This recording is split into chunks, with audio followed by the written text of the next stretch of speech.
Left jab, uppercut, leave you laid out on the floor. Try to duck and roll, hit and miss, now you counting stars. Should've practiced more, should've hit the mask, get out there more. Claim that you're the best. You gotta show me, son. Actions over words, baby boy. Is you real or what? Talking way too much, world come. Back sports, talking way too much, world come. Back sports, talking way too much, world come. Back sports,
What's going on, everyone?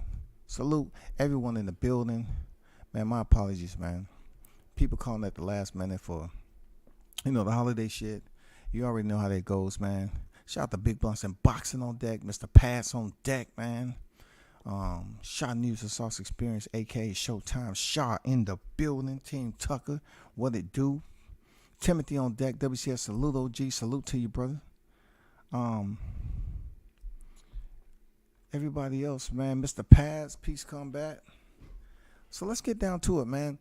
As I always say, man, the hottest topic on YouTube right now is Bud Crawford, right? But we've come to a crossroads. As we all know, when it comes to boxing talk, there's always a crossroads at the end of the day. Welterweight division is supposed to be one of the hottest divisions in boxing when it comes to action and those names that we know that's worthy to be in those positions. They have those acquired names.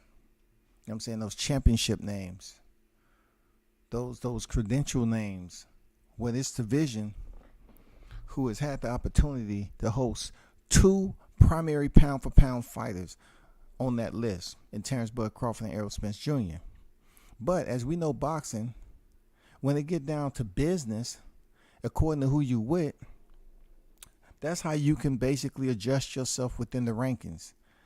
I understand when people say the pound for pound list, it can be finessed and finagled, but it cannot be finessed and finagled like the ranking system now. And I'm going to try my best to go through this as carefully as I can to kind of explain to people how Ennis is being pushed by individuals who are confused as to what they want in boxing. First, they want Errol Spence to fight Terrence Crawford. Now they butthurt that Crawford's fighting in Omaha, Nebraska. So they go back and revert to what they was doing early in 2022, and that is pretty much whining and complaining about Boots Ennis being out here with nobody to fight. Well, guess what? I don't know why you're mad, because when you was trying to push Boots off on Terrence Crawford, he had just stepped out of the ring with Sean Porter. You know what I'm saying? He was just stepped out the ring with Sean Porter, bro. So let me share a screen, right? Let's look at some things, bro. For real. Let's look at some things right quick. Because if y'all in the building, man, hit the like button. We're gonna try to go over some things right quick with the IBF ranking. You know what I'm saying? We're gonna try to figure some things out while these cats are basically they're clouded. Their judgment is clouded because they feel that somehow, some way, they should continue to push Jaron Ennis' name in the direction of Terrence Crawford. Now, it sounds good and all that, but any other time, if we're talking about who don't deserve what, when, how, then we've heard pretty much that be the case. When Crawford was coming up to the welterweight division, he was told to get a belt. He was told to get a belt. Just like Keith Thurman told Errol Spence. It goes without saying. But when it comes to Boots Ennis, it seems like people are just saying, okay, everybody fight Boots, everybody fight Boots. I should warn y'all, man. Y'all shouldn't be so eager to just push this man into the conversation with the likes of a Terrence Crawford or Errol Spence.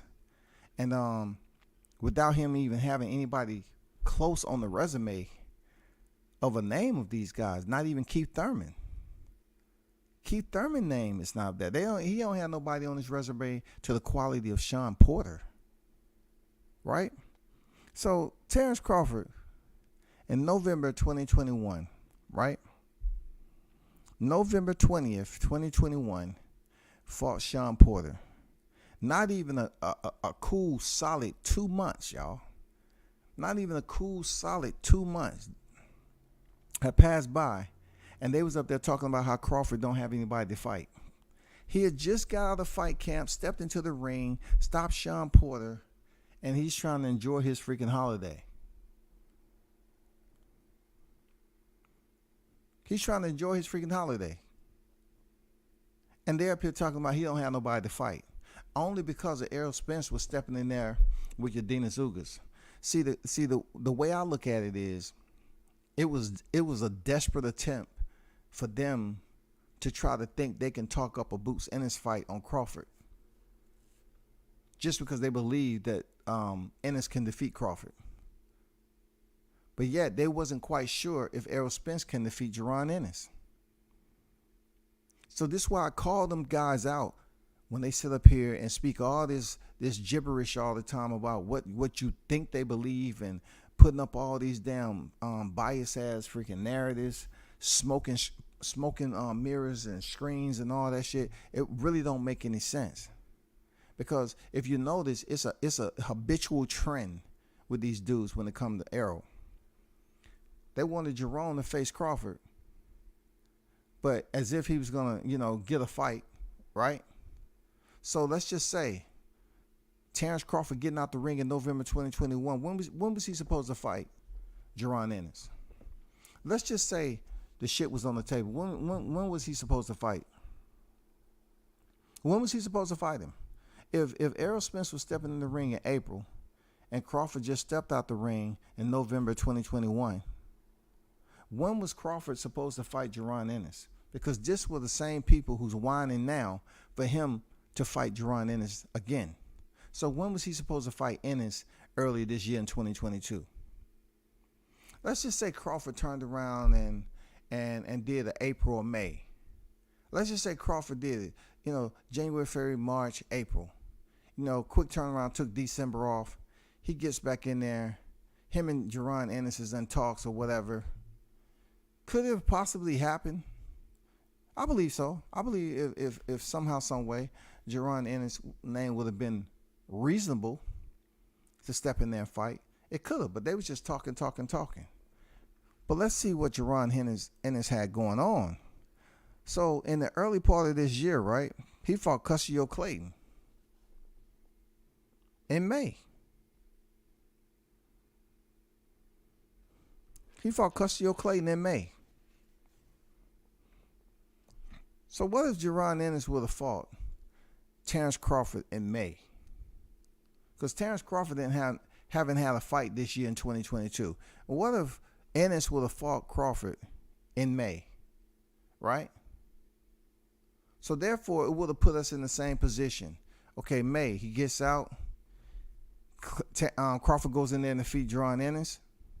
Or let's just say, for instance, Ennis goes in there and picks up the belt from Crawford. You think they would have been pushing for this undisputed fight between Jaron Ennis? You think Jaron Ennis with the WBO would have been able to make this fight in November? Absolutely it will. Absolutely it would have. But do his fans, are they clear or were they confident that Errol Spence, after looking at Yordenis Ugas' performance, would have been sure that he's going to step in the ring and get this victory over Errol Spence? Not so much. Not so much. But let's just say Crawford wins. Let's just say Crawford beats Ennis, right? He goes in there and defeats Ennis, a name that's being thrown around. Again, it was thrown around at the beginning of 2022. It's now being thrown around at the end of 2022 for a potential fight in 23. Because they trying their best to believe that Ennis is ready for Crawford. They're not sure of Errol, but they're sure of Terrence Bud Crawford that Jaron Ennis is ready. All right, let's try to figure this out. We about to go on a little rendezvous, all right? We about to go on a little rendezvous. Be patient with me. I'm about to show you some things in this damn ranking system. Anything can happen in the ranking system, bro, when it comes to damn people trying to finesse and bring people up to a certain position to fight that person. So let me get through some of the Shawnee Sauce experience. Detroit was good. What's good? Salute to you, pulling up.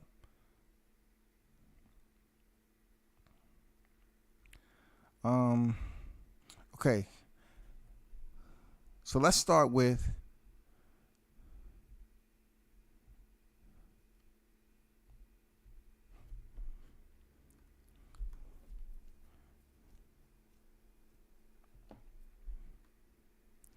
the IBF rankings, right? So we're going to start off with the IBF rankings in March 2019. The reason why I'm starting off in March 2019 is because for Sergey Lipinets fought was pretty much coming off that freaking fight with Lamont Peterson. All right. Lamont Peterson, he fought March 2019. So why I'm saying this is because Sergey Lipinets had Sergey Lipinets had two other fights after Lamont Peterson that before he stepped in there with Jaron Ennis. He fought Lamont Peterson, then Jay Ensign, and then Custio Clayton. Yes, the same Custio Clayton, which went to a draw with Sergey Lipinets, and then went in there and just did whatever he wanted to do and fall around and channel his Chris Algieri acrobatic moments and fall all into the ropes like he was hurt. He didn't really, put out a good showing like he wanted to be in there in the first place. So we go to the March of 2019, man. And when he fought Lamont Peterson, and let me share this screen with the IBF rankings. All right? Just be patient, man. I'm trying to get back in the groove from this shit because I suppose it went on much earlier than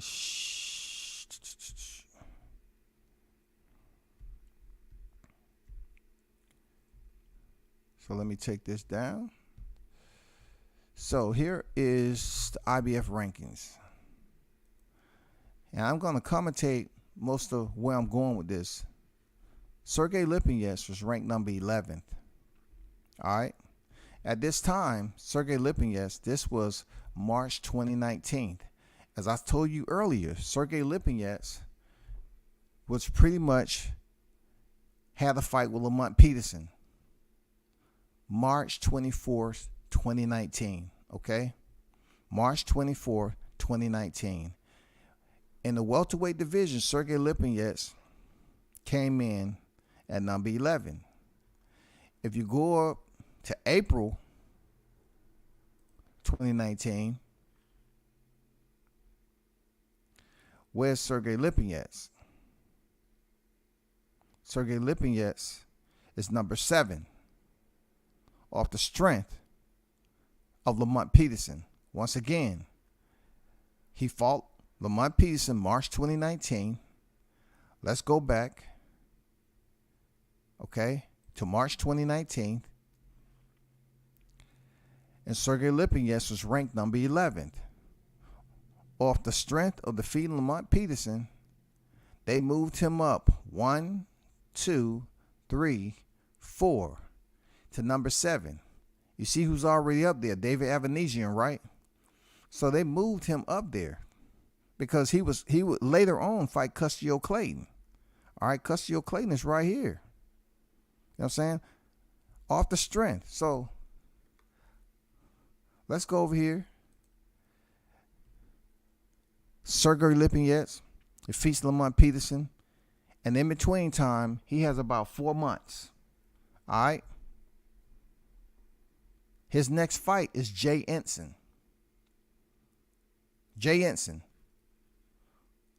So after he fights Lamont Peterson, I told you April, they have him ranked at number 7. At number 7. So let's just go outside of Jay Ensign, a month outside, July 2019, and see where they got him ranked. All right. Let's see, we got him ranked July 2019. Let's see what Sergey Lipinets is at. He's about to step in there with Jay Ensign now. All right. Sergey Lipinets, once again, let me explain to you. Sergey Lipinets is coming off Lamont Peterson, who he was at 11. He was ranked 11th in the IBF, right? He defeats Lamont Peterson. They move him all the way up from 11 to number 7. We go to 1 month outside of Jay Ensign on his box rec. He's supposed to fight him July 20th, 2019. And you go up here. Once again, let me take you up top. July 2019, right? July 2019. He's supposed to fight Jay Ensign July 2019. Look at this shit right here. Let's go right back to June.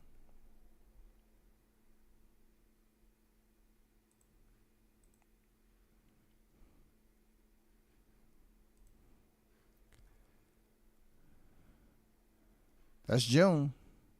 Let me click it again. June, right? So June, Sergey Lipinets is sitting at number 3. June. That's him heading to the fight with Jay Ensign. Who was Jay Ensign? Let's go back to May.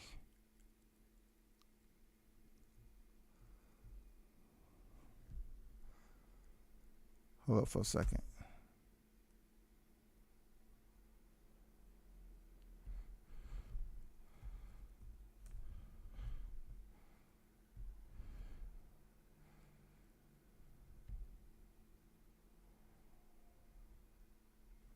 Sometimes these ranking systems do that. They'll kick you out or whatever. They believe you're getting too much information. But June 2019, Sergey Lipinets, you know what I'm saying, heading to that fight with Jay Ensign, was all the way up to number 3. Give me a moment to get back in here.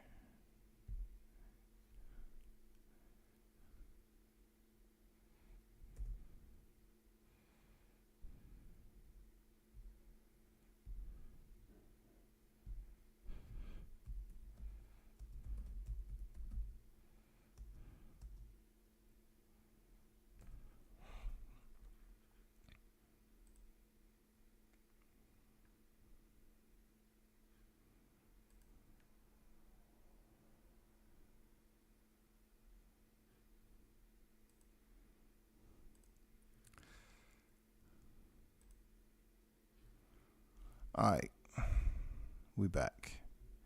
Let me go back to sharing screen.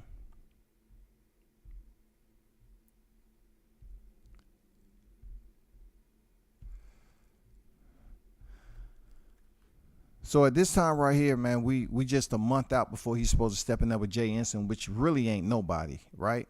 So I'm trying to go back to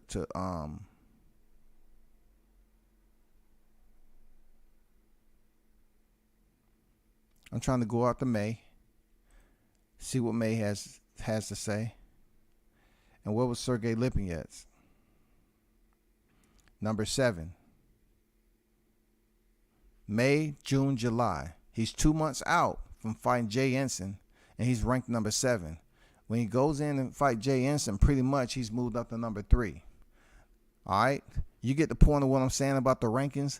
They was able to pretty much shift Sergey Lipinets through the ranking systems from the very first, from the inception of him even coming on deck as a 147 pounder, to line him up to face Jaron Ennis. Real talk. Like, this is May 2019, so he's not gonna go any higher than that. You know what I'm saying? He's gonna sit right here like he was before. Let's go to August 2019, right? And Sergey Lipinets is gonna hang out at number 3 in the IBF. He's gonna hang out there. So let's take a look at Jaron Ennis. When did Jaron Ennis even come in the picture? You know, let's go back to Yorubov. Let's go back to February 2020 when we talk about the rankings. Let's give him that. Let's go back to December 2019. December 2019, Jaron Ennis. Okay, what do we see? Jaron Ennis is sitting at number 15th, y'all. And this is December 2019. So as I told you before, Jaron Ennis is about to step in there in 2020, January 2020, and face Yubov. Now check this out. Looking at his schedule, this is going to place him 2 fights out from Sergey Lipinets, who they're lining him up to fight. All right, he's due to step in there with Yubov, a very short fighter, unknown. He went in there and stopped him in 4 rounds. But really, he's 14-1-1, y'all. And this was January 2020. So we see right here, he's at 15th. Let's go down to the IBF ranking. Jaron Ennis is sitting at number 15th. And he's in the IBF rankings. And he's supposed to face Yubov in January. So let's see what January 2020 looked like. He went in there and defeated Yubov. Jaron Ennis moves up a slot to number 14th off the strength of Yubov. You know what I'm saying? Let's go again. Let's go to February if this shit don't fall out on me. February 2020, right? He don't have a fight coming up. Jaron Ennis still sitting at 14. Cool. When is Jaron Ennis' next fight after Yubov? He's supposed to step in there with Juan Carlos Abreu in September 2020. So that's 8 months in between. 8 months in between, y'all. So September 2020, he's supposed to step in there with Juan Carlos Abreu. He just fought Yubov, and then he moved up a slot from 15th to 14th. And now in 8 months, he's supposed to face Juan Carlos Abreu in September 2020, right? So let's go back to the rankings. And so let's go up a little bit, give or take in the middle. You know what I'm saying? Let's go to June. Because look, as I said before, Jaron Ennis do not have another fight until September 2020. So let's see what the rankings is doing for him for June 2020. He's still at 14, right? Hasn't fought. And you know, this is the pandemic, right? This is the pandemic. This is the way it should look. So let's take him to July 2020, pandemic. Boom. In the pandemic, Jaron Ennis moves up to 13th. He moves up again to 13th in the pandemic, y'all. For what? I don't know, because he's facing Warner Brew. I don't know why he moved up. It's the pandemic, right? It can be many of things. So let's go back up. Let's go to let's move it up to August 2020. Let's move it up to August 2020. Let's see if he's still there. No, will you believe he's not? This is the pandemic. Jerron Ennis is moving up. Free wheel, push kick. He's skateboarding through this motherfucker. 15, 14, 13, 12 before he stepped in there with Warner Brew. You know what I'm saying? Okay. So we go up here. This is August 20th, right? He's supposed to step in there in September. He defeats Warner Brew, right? Let's go to September 2020. We in the pandemic, full-blown pandemic, but not for Jerron Ennis. Jerron Ennis defeats Warner Brew, right? And he's in number 10th right now. He's in the top 10. Jerron Ennis is in the top 10 off the strength of Carlos O'Brew, y'all, that he beat September 2020. So next, we already know, 3 months later in the pandemic, we're talking about bubble fights. Nothing really special. He has Chris Van Heerden. So if you're looking at the rankings, you already know he's at number 10 in the top 10.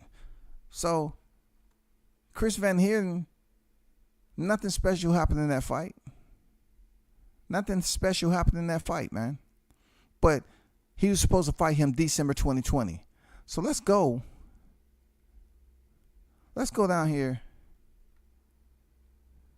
Okay? Let's be nosy and go to November 2020. Let's see if anything happens. That's all I'm saying. Let's see if anything happens. He's still at number 10. Thank Holy Jesus. So let's go to him stepping in there in December 2020. Right? He's stepping in there with December 2020. And he's still at number 10. So now you're thinking to yourself, no contest, no decision. He gets nothing off there. That's December 2020. He's supposed to fight Sergey Lipinets next. Chris Van Heerden was a no contest. Van Heerden suffered a headbutt, right? Y'all remember that shit? This is that welterweight division. So his next fight is going to be Sergey Lipinets. Sergey Lipinets, y'all. He's supposed to face Sergey Lipinets in March of 2021. So Chris Van Heerden was stopped at a no contest because he got cut from an accidental headbutt. So let's go to February. We're just gonna go to February to make it safe. You know what I'm saying? Go into the new year. You know what I'm saying? Go into the new year like we supposed to, and see what's popping. So we go on to February 2021, y'all. Let's go check this out.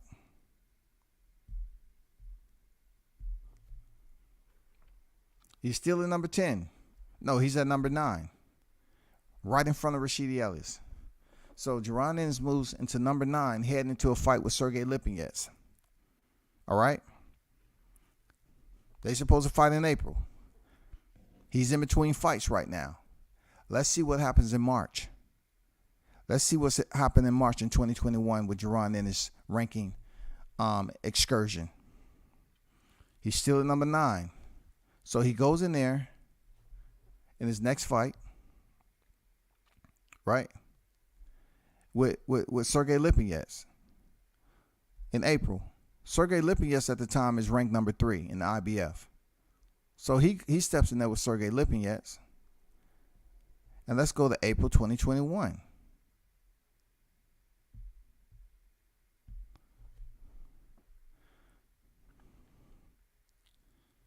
So Jerron Ennis is now number 3. All right? He's all the way ranked number 3. He took Sergey Lipinets' spot. That's where the big jump took place. They prepped Sergey Lipinets to face Jerron Ennis, who Sergey Lipinets came into the division off the strength of nobody. Sergey Lipinets came off into 147 fighting Eric Bone. Then he fought Lamont Peterson and Jay Ensign, and then Custio Clayton, which was a draw, right?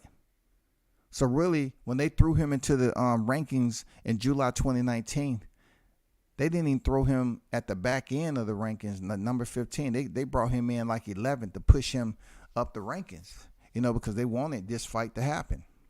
So with the IBF, having them positioned the way it did, Jaron Ennis catapulted himself all the way up to number 3. You know what I'm saying? Let's go back to March 2021. Jaron Ennis is sitting at number 9, and he took Sergey Lipinets's spot 6 slots up, and he's sitting at number 3. Now, during this time, he has fought a junior welterweight. At this time, Jaron Ennis has fought a junior welterweight to position himself up there in the top 3 in the IBF rankings, off the strength of a previous junior welterweight. Now, I can give him this credit, Sergey Lipinets. He did have multiple fights in the welterweight division, but none of them too special of anything. You know what I'm saying? There wasn't no special big names up there.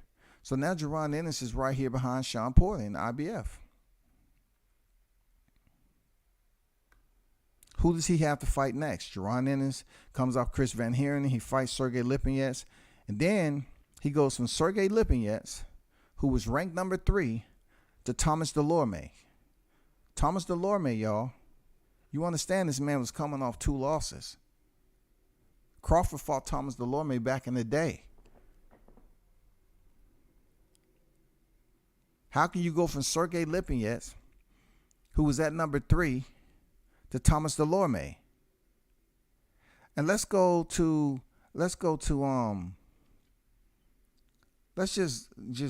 go up a little bit more. Let's go to April 2022. All right? Let's see something. April 2022. Let's go to the IBF rankings and go to April, right? A whole year, April 2022. And let's look at some things. You have Jaron Ennis at number 3, right? And then you have Custio Clayton at number 6. So what Jaron Ennis did was pretty much fight down on the ranking system. You know what I'm saying? He fought number 6. Is that bad? Not so much. Not so much. But let's go to March of 2022. Let's go to March 2022, y'all.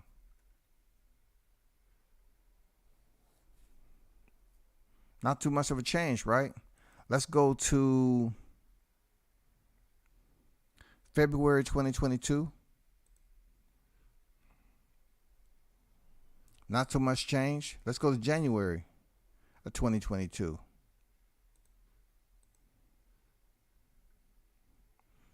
So you notice that Custio Clayton was pretty much right where he was at the entire time. There's nothing he could have did, Conor banned them, moved around and shuffled. But Custio Clayton didn't make any primary moves at that point in time to get any closer to Jaron Ennis. But Jaron Ennis coming off a fight with Sergey Lipinets and beating him. Now you go from a fighter you just fought in the top 3 to a fighter that's behind you and ranked number 6. Like I said before, the ranking system has their own way of finessing these dudes through the on the ladder of the ranking system. So this is November 2021. This is November 2021. This is my whole point for going through those months that I just did as far as Jaron Ennis' next opponent. All right? He legitimate fought Sergey Lipinets, who was ranked number 3. But then if you go back to November 2021, only months earlier, Custio Clayton was in the bottom half of the ranking system, ranked at number 14th. He was ranked in number 14th, bro. When Jaron Ennis fought this man, he was ranked number 6. So this man, from this point right here, he made himself available all the way up to the ranking system to number 6. So let's check out December 2021. Let's check out December 2021. Let's check out January once again. December 2021. Let's hit that submit again. Custio Clay number 14. Then you go to January 2022. All right. Let's go to February 2022.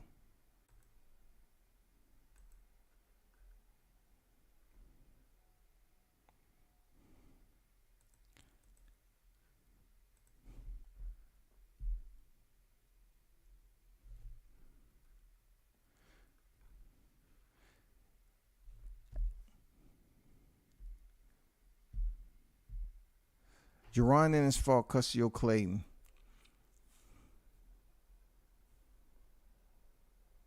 in May of 2022.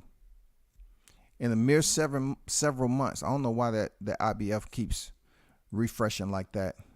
I guess if you go back and forth, over and over again. But what I was trying to prove is just the year prior, he was in the back end at 14th in the IBF rankings. But when he stepped in the ring in 2022, in May, he had went from number 14, all the way up to number 6. If they want you to fight, if they want the fight to happen, they're gonna make the fight happen, bro. So let me get back in here once again. This is the last time I'm doing this shit. So let's go to March of 2022, and let me share screen again, because we went to February, right? We went to February 2022 with Custio Clayton. I want to go to the last month that Custio Clayton was freaking ranked number 14th.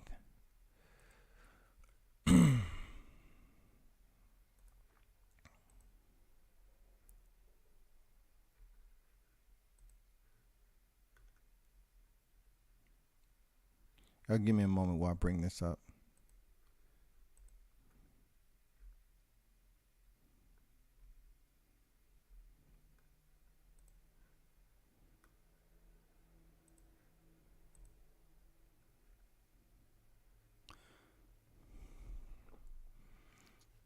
All right, let me share screen again because I'm almost done with this particular process right here with the IBF rankings.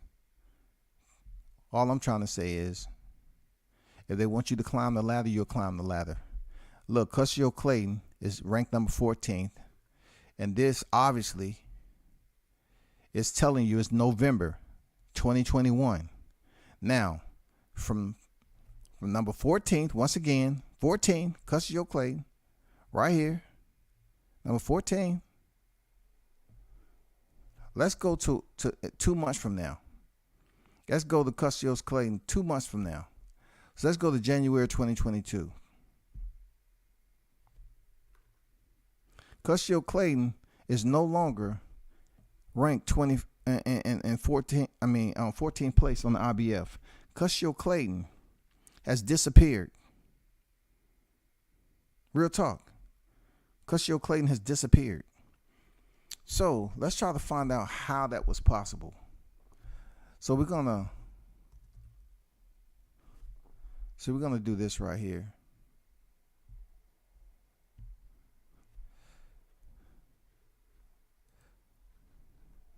So January 22, Custio Clayton, it went from 14th spot all the way up to number 6. So looking on his record, in December, let's go to December 2021, Custio Clayton. December 2021, he's coming off a draw with Sergey Lipinets, right? That ain't it. So December 2021, he fought a guy that was 18 and 19 losses and 3 draws. Okay, this is Custio Clayton. Cameron Crail, right? He fought this dude in December 2021. December 2021. But if you look on the ranking systems, you saw what spot he was in December 2021 and where he was in February 2022. Okay, Cameron Crail was the last opponent that Cusio Clayton fought before he stepped in the ring with Jaron Ennis. He was the final opponent, y'all. And I'm showing you right here. January 2022, it shows him ranked number 6. And his next opponent would be Jaron Ennis. His next opponent would be Jaron Ennis, man. He fought this dude December 2021. If you go back to December, right? Let's go back to December 2021.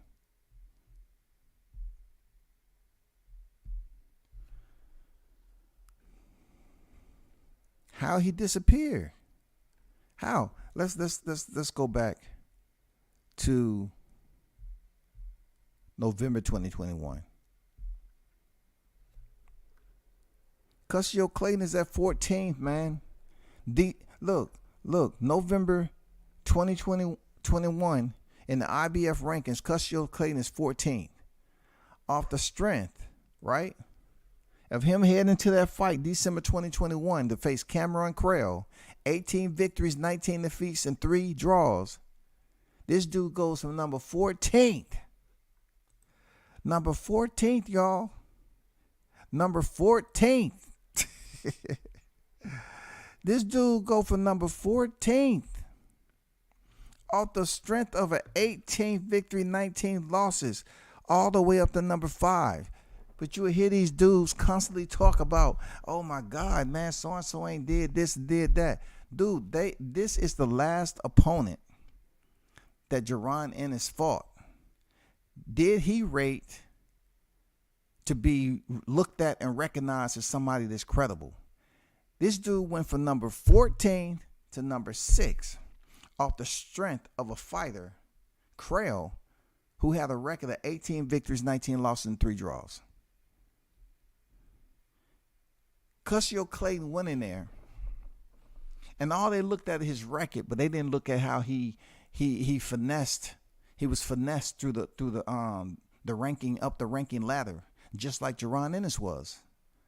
But at least I say for Jaron Ennis, Sergey Lipinets had multiple fights at 147, and he took his spot. But Jaron Ennis, he made moves during the pandemic when he wasn't even in the ring. He was shifted through the ranking systems during the pandemic, bro. Off the strength of Creel, you get Boots Ennis, who's sitting up there at number 3. Off the strength of Sergey Lipinets, who really didn't fight anybody up to that point. Man, this shit is wild, bro. I don't like going to class like that, man. Like that shit. That shit is absolutely insane, bro, because you look at the paradigm, like you look at this whole metric system when it comes to the rankings, and people just look at fighters like they just want to deal with the icing. They don't want to deal with the ingredients for how the cake was made. They just want to deal with the icing on top. You know what I'm saying? And when you look at these ranking systems, man, you need to understand what's consistent within the recipe, because depending on who you with, you can really float your way up and goddamn swim your way up through this shit and get to a certain spot, and people don't even pay it no mind. People don't pay that shit no mind. But now all of a sudden, Jaron Ennis, Team Ennis has said they was going to petition for the IBF, mandatory or whatever, right?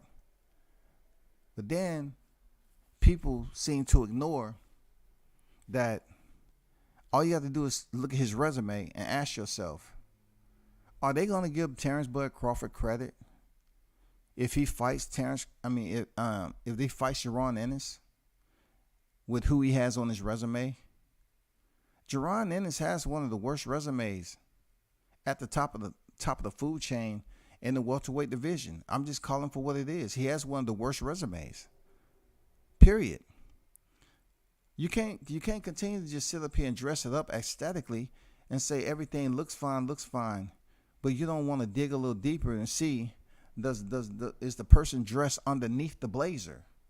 Do they have the right color tie, shirt? You know what I'm saying? Is everything the way it's supposed to be? Or is it just a sham, bro? Like, are we looking at his resume? What's on the inside? Are we looking at his boxing register and say that this name, this name, this name? If we're going to critique and scrutinize everything about Crawford's resume, it's easy for us to say, okay, Crawford, yeah, you go over here and fight Boots. But what about Boots fighting Crawford, though? If you ask Boots, is he ready to fight Crawford, he'll tell you, yeah. But per his resume and credentials, should he step in there with the fighter, three-way champion, formerly undisputed? All those multiple champions he beat on his resume. Is Boots any different than David Avanesian, the way y'all look at it? Is he any different? Real talk. Was he any different? Because who was on the ranking system prior to Jaron Ennis getting his slot? I'm just saying, you check for yourself. Who was on that? Who was on the ranking systems? According to who you with, like I say, they can move you that way. We know once he got out of his situation, they started moving Jaron Ennis to the top because they wanted to get him into that title contention. We understand how that goes. But at the end of the day, David Avanesian, from my understanding, was on the ranking system in the higher slot before Jaron Ennis assumed that position. So when you say that Crawford's not fighting anybody, right, and David Avanesian, and y'all come up with all these names, you call them all these names, right? David Avanesian, he's nobody. But why do you all put Jaron Ennis as somebody, and his resume say he has fought nobody? How does that work? If you saying that David Avanesian, who's been on the ranking system, is not a worthy opponent, how can you very well turn that shit around and flip it like it's hot and say, yeah, this is who he should fight? Boot should be right there in line. Have we seen Jaron Ennis' resume? I don't have no issue with this cat. I'm just speaking in general for a content creator, bro. I like Jaron Ennis, man. Like I said, he the future, man. But when it comes to blacks, talking about other black fighters, they seem to get a little sensitive. But if you get some of these other outlets that ask them the tough questions with an accent, you know what I'm saying? Do you think your resume add up to that of Terrence Crawford? Do you understand? I'm just asking simple questions, no harm intended. But do you think your resume does it stack up to the pound for pound best, Terrence Bud Crawford? No, it doesn't stack up. They'll answer that question all polite and nice. But let WCS come in here. Hey, Boots, real talk. Do you think your resume right now stack up to Terrence Crawford to be able to step in the ring with him? Just take away the rankings, bro. Do you think your resume is any different than David Avanesian? And he's going to answer me or not. Period. That's all we can do, bro.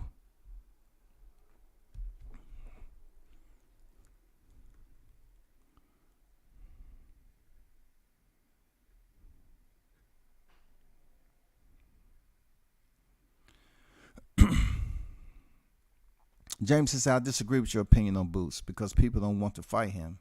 He has to start somewhere because what happened with Boots is the same thing that happened with Bud when he moved up. Okay. So, Jameson, you said the same thing happened with Boots, the same thing happened with Bud. I'm just trying to get some clarification as to what part of moving up are you speaking of? Are you talking about Bud Crawford moving up to 147 because he was formerly undisputed, so that's why he immediately got a title shot with Jeff Horn? I don't see a title shot on the resume, a box rec of Boots Ennis.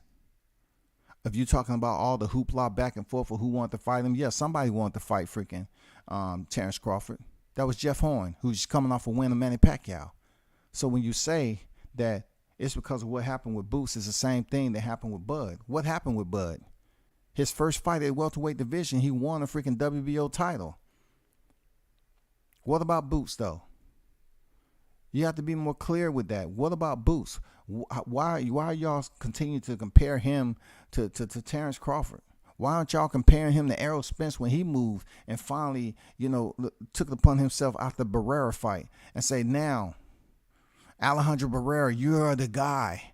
Now I'm going to settle into the welterweight division. Why hasn't he did it before? Why didn't he settle into the welterweight division under the equal to or under the weight limit of 147? Why didn't he do it? Why didn't he do it? How can you disagree with information that I'm getting off the ranking system? He ain't fought anybody, bro. Okay, let's go over here for a second. Because, man, what's the fascination? The eye test, I get it. The eye test with Boots, I get it, bro. But who am I to sit up here and be like all these other people that choose to exacerbate this dude's resume? Even though he has, he has potential. He's 25 years old, young in the game, and like I say, he got good height on him, 5'10", 74-inch reach, good reach, solid, man. He has 30 professional fights, bro. They saying this man has 30 professional fights. Now, I don't know where they getting the 30 at, but BoxRec say he has 30 professional fights, and he's 29-0. Okay, I'm just being petty. His record is 29 victories, 27 knockouts. Let's go to what I just said based off the strength of this guy right here. He goes into the ranking system January 2020. He really starts to make a name off Yubov. And then all the shifts and changes that was made from one Abreu. He won in that fight, 23-5. And then a headbutt stopped this fight. Chris Van Heeren 28-2. So we can't assume what would have happened in that fight. We just know it was a no contest based off a freaking accidental headbutt. And then he goes and fight the former junior welterweight world champion Sergey Lipinets. He stops him in the 6th round, but Sergey Lipinets, okay, he was ranked number 3. Cool. But then I'm looking at this shit, right? Why didn't he continue to face somebody other than Thomas Delorme, bro? Not Thomas Delorme, man. Not Thomas Delorme. Not Thomas Delorme. Jamal James beat him. This is August 2020. And then you come up here in the next year in April of 2021, and Stantianos beat him. Not only that, that's not good enough. He goes in there for another fight, October 2021, against Jaron Ennis with two fights in the red. And we supposed to somehow respect the fact that he beat Thomas Delorme, dog? After he beat Sergey Lipinets? Like, you get no credit for that, bro. You get absolutely no credit for beating Thomas Delorme, who was on a 2-fight losing streak. Period. How do you not see that as logical there, Edwards? They're arguing that Bud has one of the worst resumes. Also, none of the active welterweights have an outstanding resume. Not Keith, not Spence, not Jaron, not Bud, not Virgil, not Stantianos. Look, this is what I have to say about this so-called. Let me get this out of here. Let me respond to Blunts, right? Blunts, you say they're arguing that Bud has one of the worst resumes. None of the active welterweights have an outstanding resume. What is the scale for outstanding? What are the scales for outstanding? Because check this out. Check this out now. What is the scale for outstanding resume? Let's pull up Keith Thurman's resume. If you're saying out of all the names you just mentioned, it's no outstanding resume. Keith Thurman, 30-1, 22 knockouts. Let's be real with ourselves. Manny Pacquiao isn't the only fighter that he fought. Let's just be clear. What is our gauging system of outstanding? What is the gauging system of outstanding? Look at Keith Thurman's resume. Mario Barrios. If we're going to give freaking Jaron Ennis credit for Sergey Lipinets, we're going to give freaking Keith Thurman credit for Mario Barrios because he was a champion too. It don't matter if it was a super title versus a secondary title. Moving on, Manny Pacquiao, He lost. Okay, that was his first loss. He was undefeated. Josecito Lopez, look at the experience. I'm pretty sure you look on Jerron Ennis, he got some fighters on there. Like I said, when he moved up in the ranking system, from 14 to number 6, number 7, off the strength of a guy who had 18 victories, 19 defeats. But they're gonna complain about Josecito Lopez now. Danny Garcia gave him his first loss. I say he's looking real outstanding for freaking Keith Thurman at welterweight. Sean Porter, 26-1-1. That's an outstanding resume right there. Luis Collazo, 36-6, very experienced. Absolutely, an outstanding resume. Absolutely, bro. Robert Ghost Guerrero, 32-2-1. When are we gonna stop gauging? Look, Leonard Badu, 31-0. Leonard Badu. When are we going to stop just giving these fighters nothing? Like, they get nothing out of us. Nobody on here has a freaking outstanding resume. Come on, man. Boxing don't have a murderer's row, a cloning department, a laboratory where these fighters are being cloned and put on the conveyor belt to be mass produced to go fight in different divisions. Man, y'all are hard on boxing, man. Keith Thurman has a freaking outstanding resume at welterweight. Bud Crawford has an outstanding resume. Errol Spence has an outstanding resume. You know why? Because within that resume is championship belts. That levitates them from the average to outstanding. To the average to outstanding. They have championships in there. Now, Virgil Ortiz shouldn't even be in that equation at all. Stantionis, no. They're working their way up there. But you can't put Keith, Spence, and Bud in a sentence with Jerron, Virgil, and Stantionis blunts. You tripping, bro. You tripping. Real talk. You tripping. I also agree with your point where no welterweight resume is all that impressive. It ain't impressive to y'all. We're talking about championships. We're talking about legacy. What brings you legacy? An individual who's been in the sport for 15 years and earned not a chip, or individuals that's been in the sport 15 years and they've earned some championships? Which one is going to provide you with a legacy? No championships or championships? People can say what they want. Oh, it ain't that impressive. Darn, it ain't impressive. They ain't that impressive. Everybody has a conversation until they step through the ring and get punched in the mouth. Am I impressive now? Take one of the weakest fighters. Take one of the weakest fighters on those fighters that you just mentioned, and you get in there and spar with them. And see how fucked up it's going to be when you saying, oh, man, your resume, man. I know you beat the shit out of me today. God damn, but, man, I got mad respect for you now. No, dog. It shouldn't be that extreme. It shouldn't be that extreme, bro. Rewatching Errol versus Ugas, I don't see Errol beating the other top 3 guys. Hey, man, you know, it's good you got good, clear optics. You know what I'm saying? Retaining that shit. I'm glad you have optics, because if I say that certain things didn't look a certain way, they're going to be like, well, you just being biased.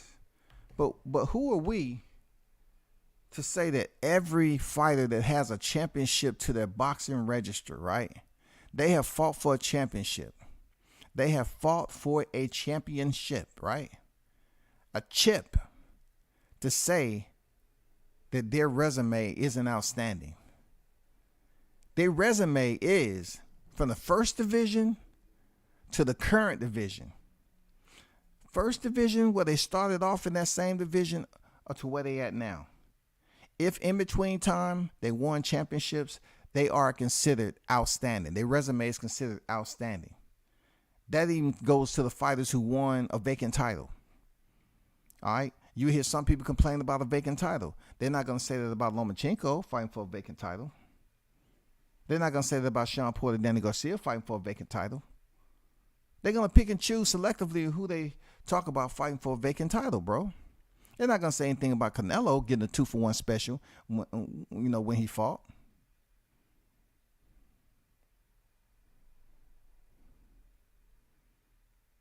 We know Canelo didn't fight anybody for that WBC super middleweight title, but people just overlook that. Like we got to keep the same energy on these damn championships. Are you gonna say Bivol has a? Are you gonna say that Bivol has an outstanding resume based off the strength of Canelo? Or are you gonna base it off the strength of how he picked up the title? Because he didn't win a light heavyweight title from Canelo. So are you gonna give him the credit based off what he was able to earn to pick up the title? You know what I'm saying? Or Canelo Alvarez moving up in super middleweight. Do you really give him full credit for defeating Canelo at light heavyweight and he's a super middleweight undisputed champion? Is he big or small for that division? Because the way I looked at it, when he fought Gilberto Ramirez, Dimitri Bivol looked small. And he boxed the motherfucking earmuffs off Gilberto Ramirez. So depending on who you're talking to. For all the people say Boots' resume like that, it's because nobody wants to fight him. Isn't that what happened? Okay, I read that already. Spence settled in for 5 years. The ranking system is flawed as hell. And we know fact, like Bozy said, Boots can fight on the inside, outside. He can switch stances like that. Stances just like Bud. He makes quick work of mostly all his opponents. So I put it off like this, man. I put it off like this and be strict as I can possibly get. Right? Errol Spence went the distance with a guy that was a lightweight. He went the distance, but people say, oh, that's Mikey Garcia. He's a 4-weight champion. Okay, so they giving Jaron Ennis all this accolades based off the credential of opponents that he's currently fought. None of these opponents have been able to test him with the caliber of fighters that's on the resumes that's at the top of the hierarchy in the welterweight division. Errol Spence, Crawford, Keith Thurman, Porter, Danny Garcia, none of them dudes. He has none of those guys. Where are the common opponents? I'm talking about the higher echelon. We ain't talking about what Crawford already done spurst of back in the day. You can't go off that because them fighters, really, when it comes to a debate, we're not talking about Thomas Delorme, Leonard Bundu and all that to compare that shit to Crawford. We're not doing that shit. We're not going all the way back to damn special ed. What has he fought? A fighter that's in their prime. Who has he fought? Because he went 6 rounds with Sergey. He went 6 rounds and then he fought down in competition.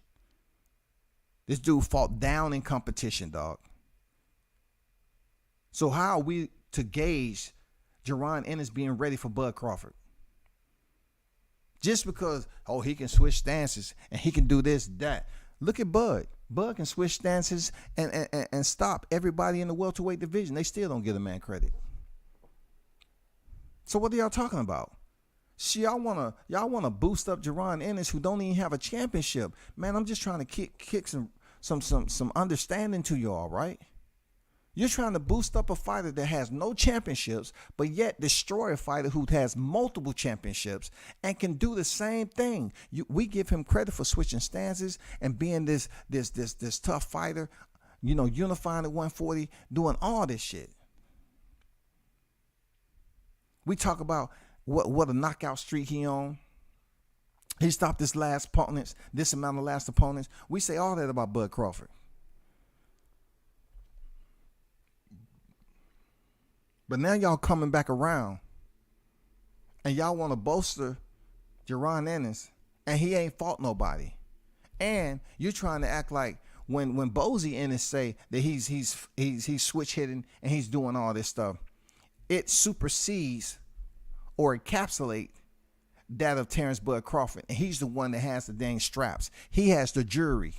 He has the dang credentials on his resume. How can you do that? How can you sit up here and believe that's how it works when you're talking to the people who research the shit and have a different mindset to cut it right down the middle? How can you boost up Jaron Ennis and then you devalue what Crawford has accomplished?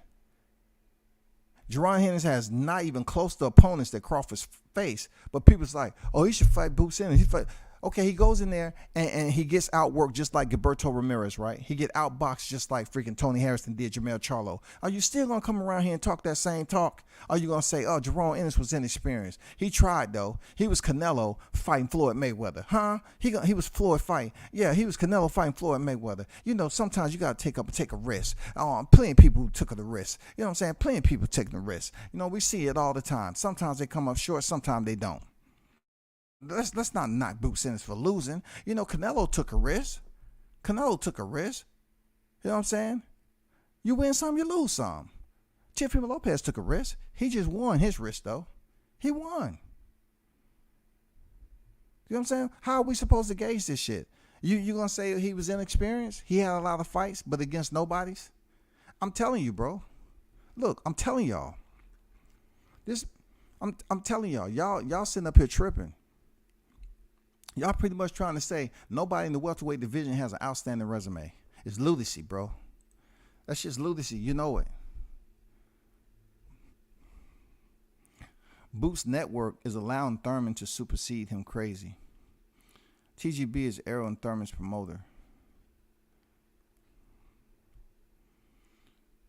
But still, Crawford has a belt at 147, and he was undisputed in his first match. True. But that doesn't debunk Boots having a no-name resume, somewhat like David. I'm just trying to ask you this, Salim. The example I made between David Avanesian and Boots Ennis, how do they differ? How do you have these voices coming on here acting like they the voice of reasoning when Boots Ennis is no different than David Avanesian because he was on the ranking systems before? Like I'm trying to gather this, right? If David Avanesian was selected, they act like Boots is a much tougher opponent than David Avanesian, and Boots haven't fought any other better competition than Avanesian. So where's the scale coming up in your ideal theory that you're saying that Boots will be a much tougher opponent than Avanesian is, when his resume doesn't depict that? His resume doesn't depict it. I can even go even deeper and be a lot more petty. You want me to? You want me to be petty? Seriously, you want me? I can even be more petty because y'all sitting up here overlooking shit like it don't matter. It's cool. Cool. We're talking about the boxing format, which I tell y'all all the time. The boxing format allows fighters to come in here and fluff their record, inflate their record, and inject opponents on there and build it up to a certain point to get where they at now, bro. That's why I don't knock the fighters for them packing away wins and being in position as Boots. But his resume is just like when I was criticizing Devin Haney. They haven't fought nobody. But Devin Haney's resume is better than Boots Ennis. And y'all sitting up here trying to say Devin Haney isn't the top lightweight. Man, make up y'all fucking mind, dog.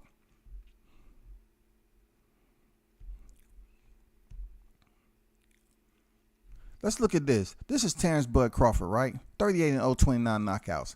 Let's go back to his first fight. All right, let's be petty for a minute. All right, let's be petty for a minute. Let's just be petty for a second.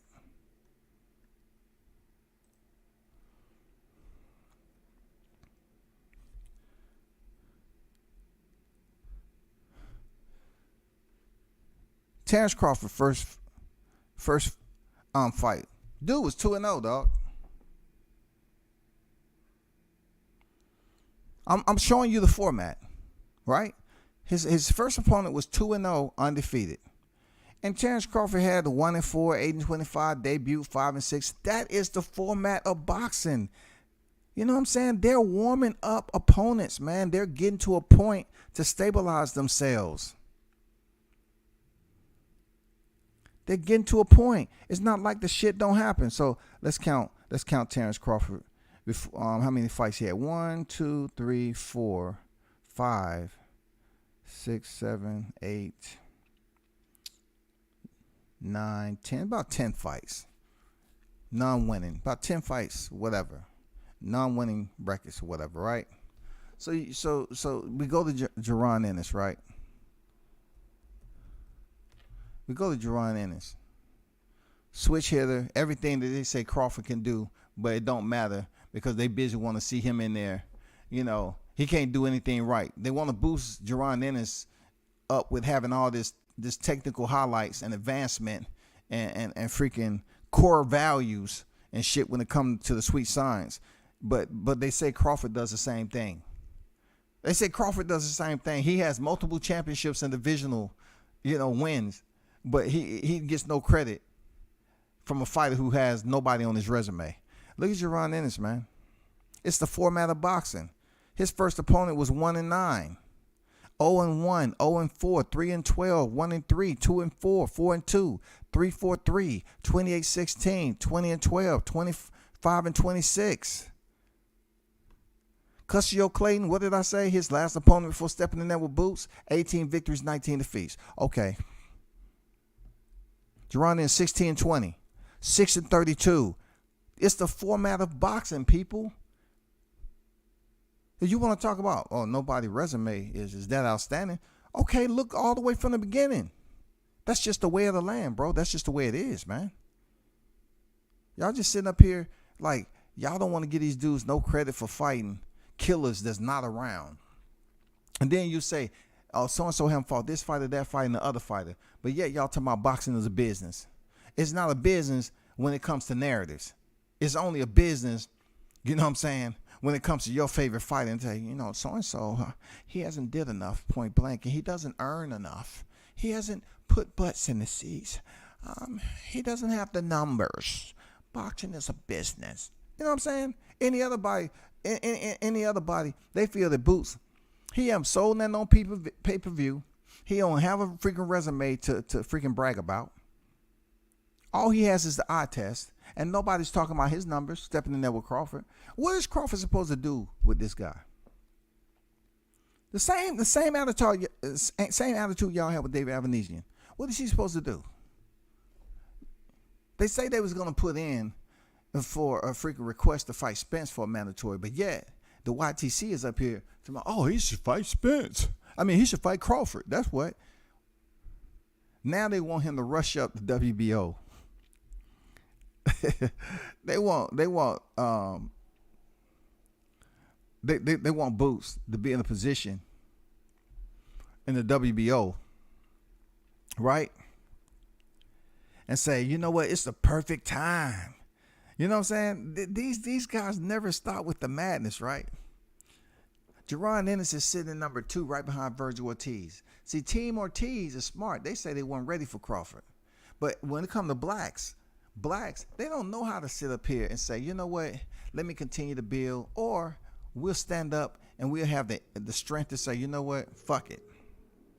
Because that's what Virgil Ortiz said. Virgil Ortiz said, I'm ready for the best regardless if I'm ready for the best. He said, I'll fight the best regardless if I'm ready. His team slowed his ass down and say, okay, hey, you're a prize fighter there, Ortiz. We want you to get these big fights. Chill. I know you that dog.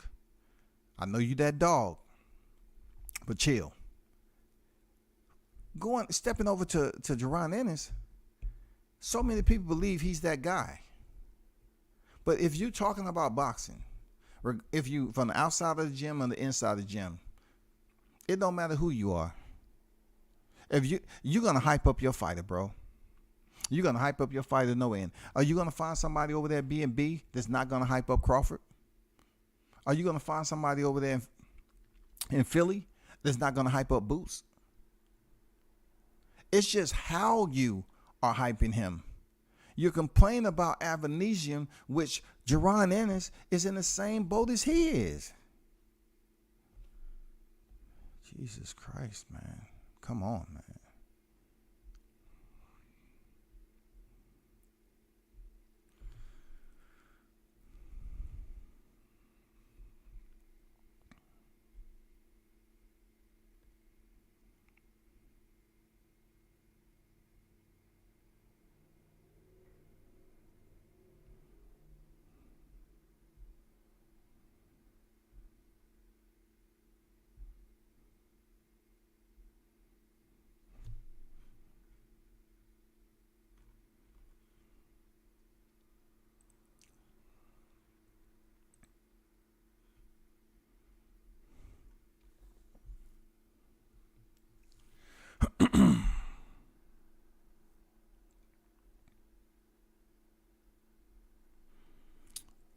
So Blunt say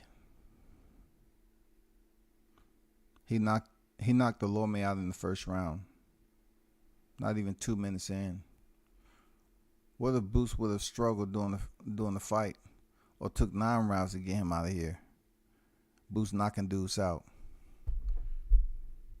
I'm just trying to find out where you're trying to go with it. Are you trying to hype the man up as far as he did something special from a fighter who came off 2 losses? Or you pretty much saying that's something he was supposed to do? It don't matter how many seconds he was into the fight. The man was coming off 2 losses, bro. The man was coming off 2 losses.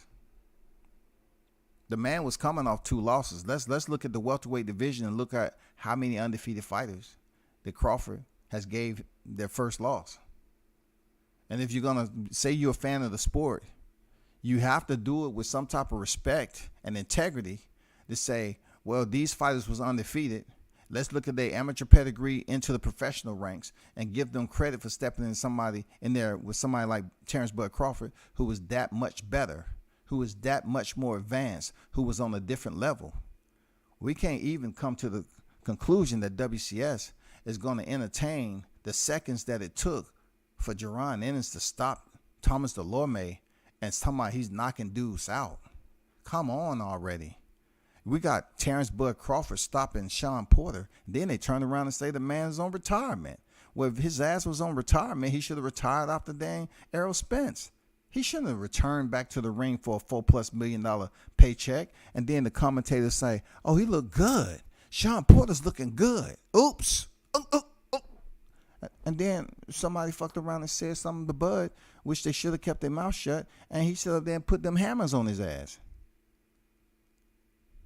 But y'all gonna say, well, Kenny Porter stopped the fight. Who has stopped Sean Porter like Terrence Crawford? Who has did that?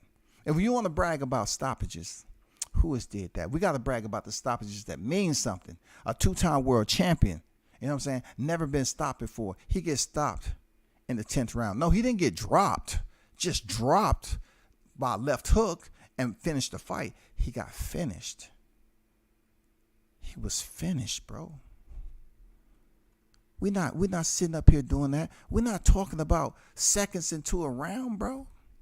We're not doing that. And 2023 about to be on deck. You're not carrying that type of literacy over to 2023 and think that's a talking point to be braggadocious, brother. You can't do that shit, man. You can't do that, bro. I won't allow that to happen, man. If you ask me, Errol retires. Look, I'm looking at it like this, man. As a content creator, I get on here and I can drop the words however they want to retain them. I sometimes I look at things and just like you saying he may retire, I don't want to get people down and out during the holiday spirits about what could possibly happen. But I have been on record as saying that when Errol Spence leaves the sport, it's not going to be because he chooses to. Errol Spence is going to be forced to leave the sport because he has other underlying damages that people choose to ignore.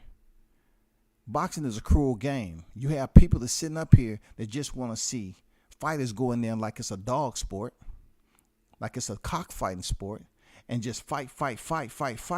And they're not the ones that's going through the rehab and the rehabilitation, the recovery process of these fighters taking punishment. And that's not just when they compete. That's when they're then training for the motherfucking fight itself. When they're going through all this damage, sparring, all that.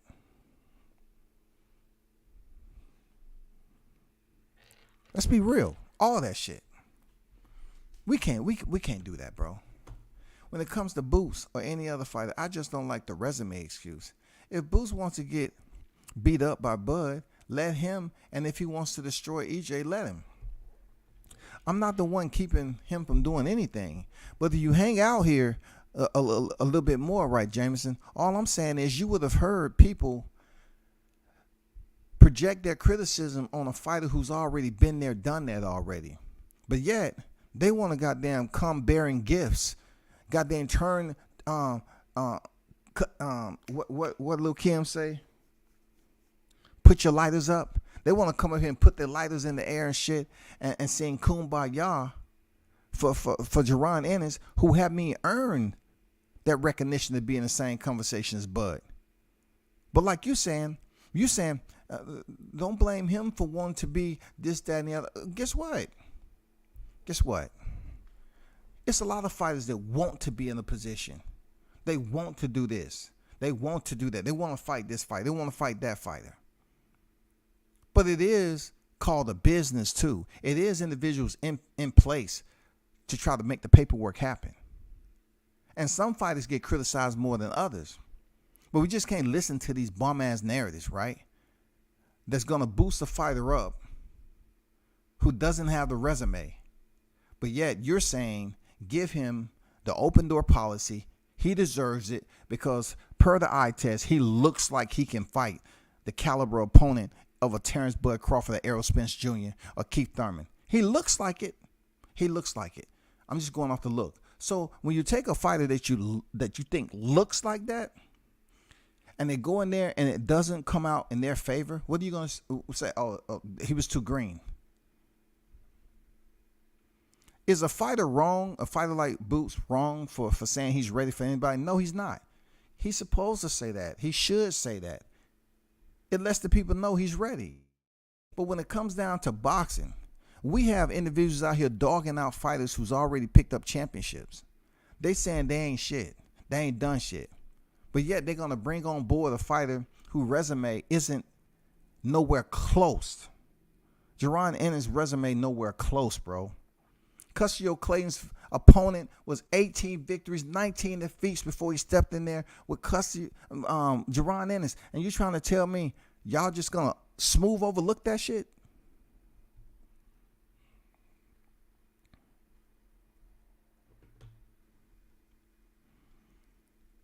Bro, it's all about opinions. Don't let the tone of my voice when I goddamn return, my response, it ain't nothing fucking personal, man. Come on, man. 20 years, man, come on, bro.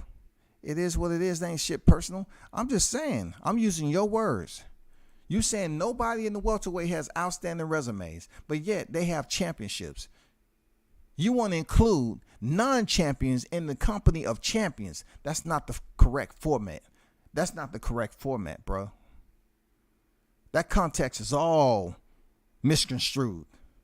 How can you put non-champions in a conversation with champions? You have the champions and you have the challengers. Ain't no way in hell Errol Spence, Terrence Crawford, and Keith Thurman should be in the company of Jerron Ennis, Virgil Ortiz, and Stanthionis. Bro, stop it. Only way to know what happens is these guys to fight. Man, it ain't that easy, Blunt. Didn't I just say it's people that's in places, they want to make certain fights. People always want to, look, it has to be to their benefit when they want to talk about an in-house fight. But yet they don't want to believe that the negotiations failed between Crawford and Spence because Al wants in-house fights.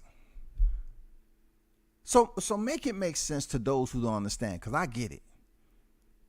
But if he don't want to make that fight because he feels no money that they can offer Crawford that's going to be reasonable to mirror up what Timothy Smith said early in 2022, he was absolutely spot on, thou wow correct. He told y'all they didn't want to insult Crawford. But hey, what do I know? What do I know when it all comes down to it, bro? I don't know English. I mean, come on, bro. I supposed to pretend like English is my fifth language?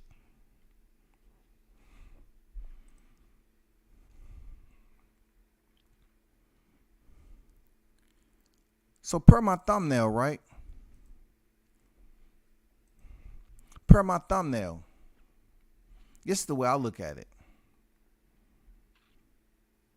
This is the way I look at my thumbnail.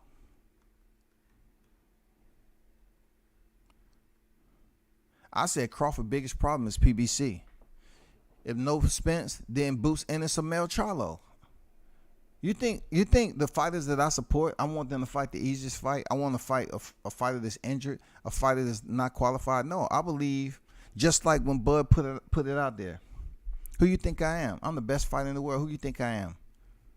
Have him fight Boots Ennis. I'm not all shrugging my shoulders like, oh man, it's impossible to be beat. You just saw Zerto in that motherfucker. People sit up here and talk about how big Boots is and what he can do. You just saw Zerto, who had over 40 professional fights, go in there and get outworked by a better boxer. By a better freaking boxer, bro. By a better boxer. Zerto looked huge in there. Like a cruiserweight heavyweight. And he got his damn earmuffs boxed off. But yet when it comes down to these divisions, people blind than a motherfucker, bro. It don't matter if you get them goddamn prescription focals or not. They gonna sit up here and tell you some shit like, man, Jerron Ennis gonna wipe out the entire welterweight division. How? Nobody on his resume proves that. The evidence doesn't add up for the argument.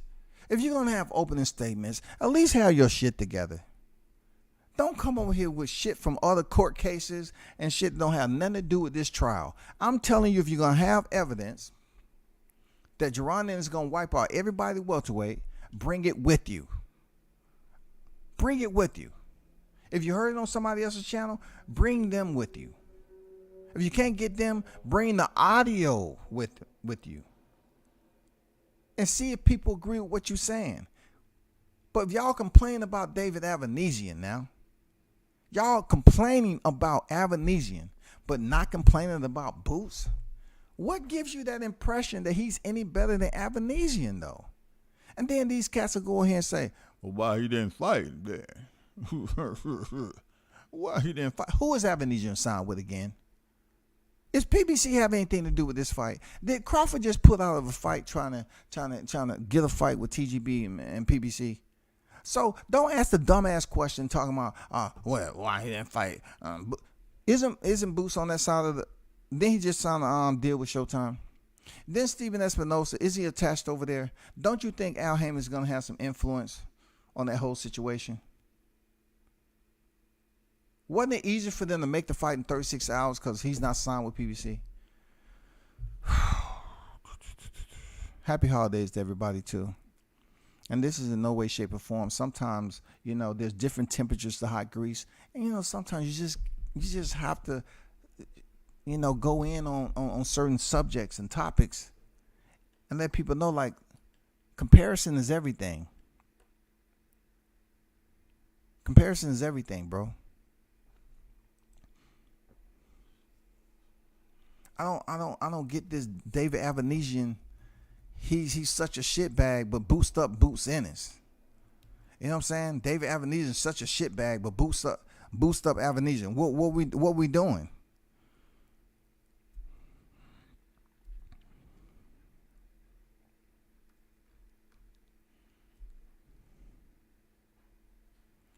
Andrew Charles on that. What's good?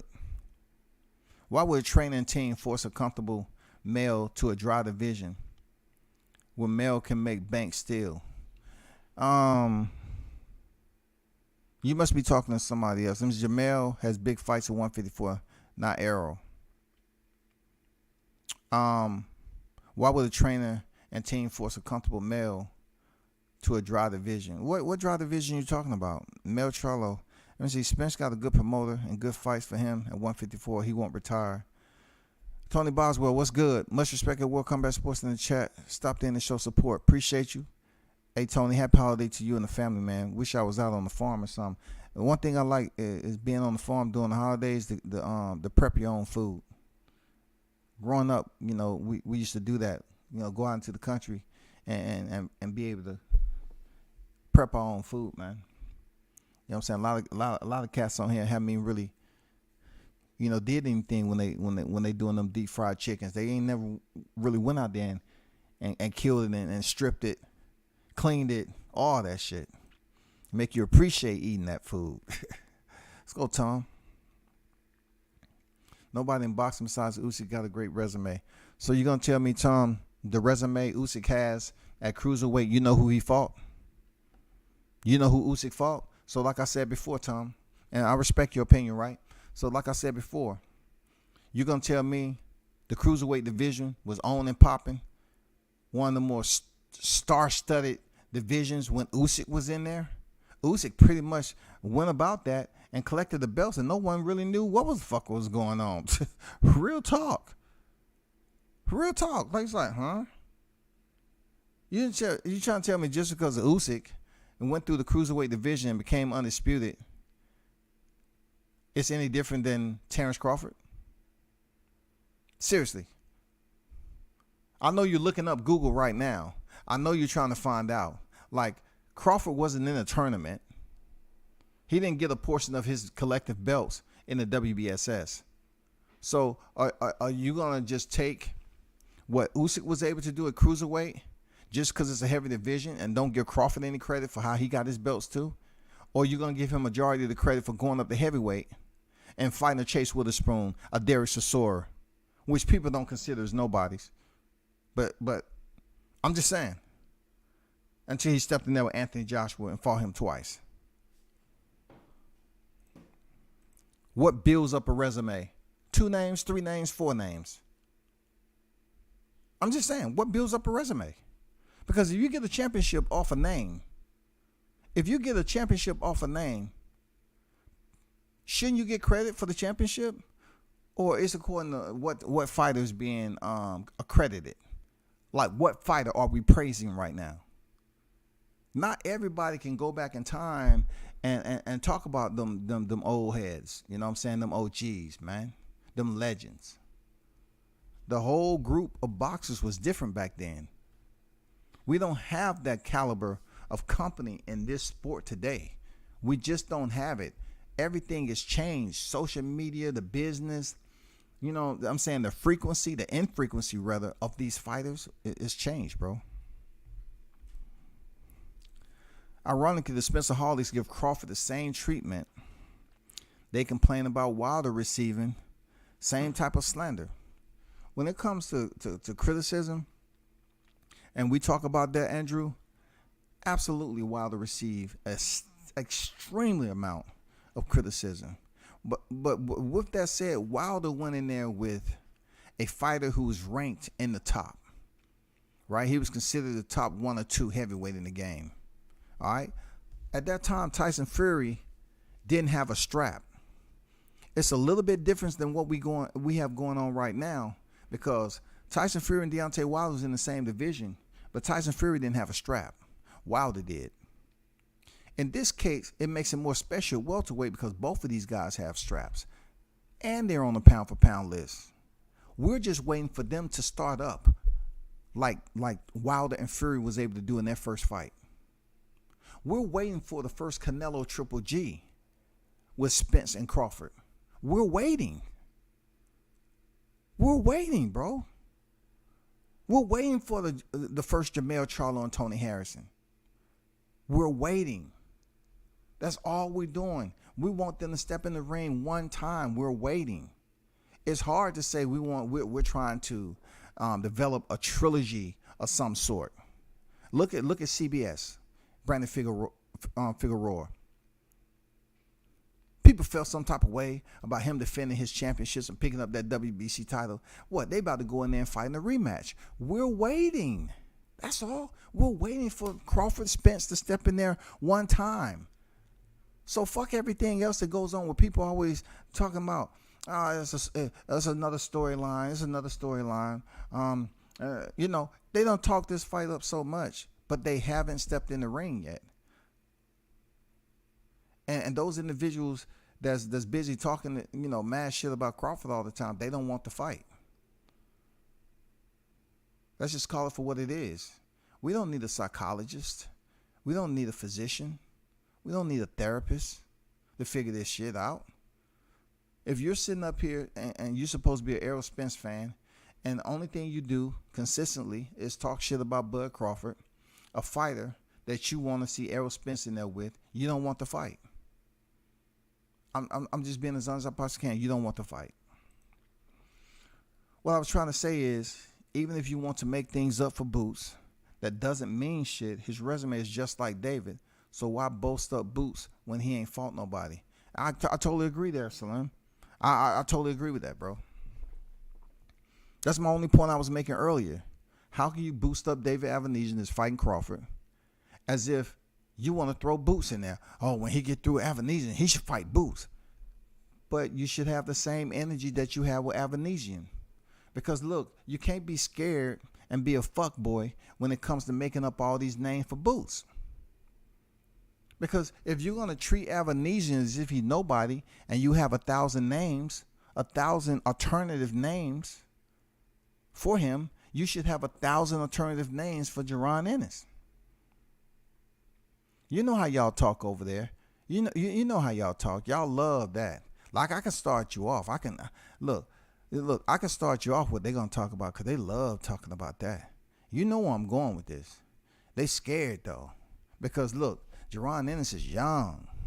So they want to get behind Ennis and feel like they somehow, some way, they're going to live vicariously through this guy. And he is the freaking future. Like I say, he's going to be minimum 4-weight champion because he's a big dude. He has height and he has reach. And he can box. We don't know if he can fight yet, though.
If Boots become the Mando, Bud better fight that boy.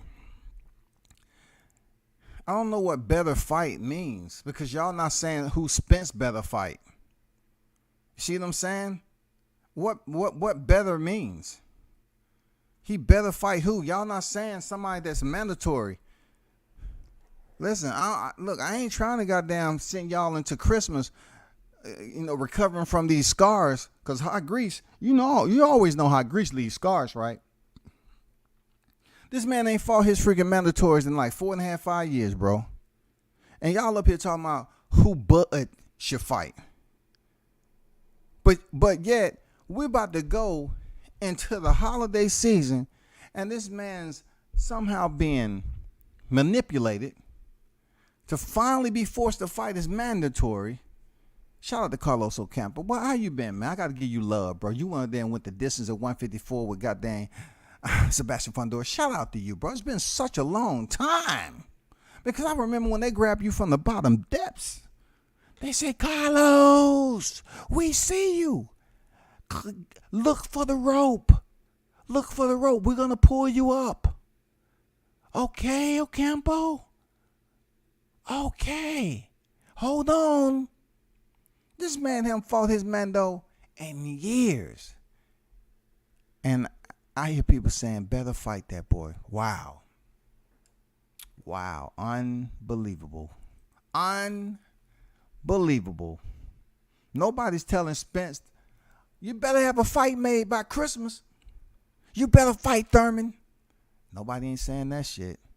They busy up here just wondering what he got going on, in the friendly skies. You know what I'm saying? Is he about to make another goddamn lay on your back mumble rap video? I don't know, bro. And if Bud destroys Boots, they ain't gonna give my boy credit at all. Anyway, so F him. Them aerosexuals and Bud haters. Goddamn, kick that blowtorch, dog. Them flamethrowers in this motherfucking dog. Bud will fight Spence next, maybe May or June. I don't think so. Timothy. I don't think so. We don't even have a fight for Spence and Thurman. If Spence and Thurman don't fight February, If Spence and Thurman is not fighting February, how are we going to have a fight in May or June? How? They have to have time for recovery. March, April, May. They're going to do a quick turnaround like that. Fighters, what they getting paid, they ain't doing swift turnarounds like that. And once again, I'm not saying it's impossible for what you just mentioned. I said they probably, if they do, it's going to be in May. But we're talking about administrative logistics that has to be taken care of prior to. And that is, we don't know what's going on with Mr. I was blindsided. I just want to let my fans know I was blindsided. If you're looking for a victim, it's me. I was blindsided by him. Even though I didn't know shit that was going on in the freaking negotiations, I was keeping my fingers crossed and I was waiting on that phone to ring so Al can let me know what was going on. But me, my family, my horse, all of us has just been going through tough times, being blindsided by that bad guy, Terrence Bud Crawford. He's just a bad guy, man. He's just a bad guy. Stop it, bro. Stop it, man. Send some flowers to the dude already.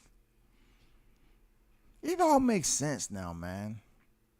He's on his retirement thing. You know, he has one foot out the door, but he's still got to make a couple of more bags. I get it, man. He has some medication that he's dealing with or something like that, allegedly. I know he's being real sensitive, dog. Shout out to Captain Chaos, the Wild Dog, in the building. When you become an elite fighter, there's no ducking. There's just business. If you know, you know. Man, talk to him there, Chaos. Shout out to the man on deck, bro. Appreciate you pulling up there, Chaos. And you say, I'm just checking in to support and talk a little real quick. Back to the grind for show. Thank you, brother, for taking that time out and rocking out on the WCS Boulevard, man. Took Bud 6 rounds to do what Boots did in 1.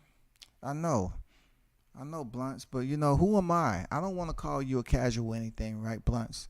But guess what? He fought Thomas DeLorme back in 2015.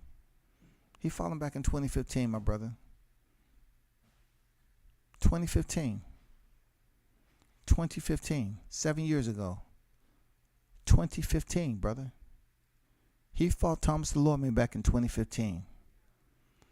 And you're attempting to say what somebody else did when a fighter was in better condition, considered to be in their prime back then, competitive, much more competitive than somebody who fought him off too.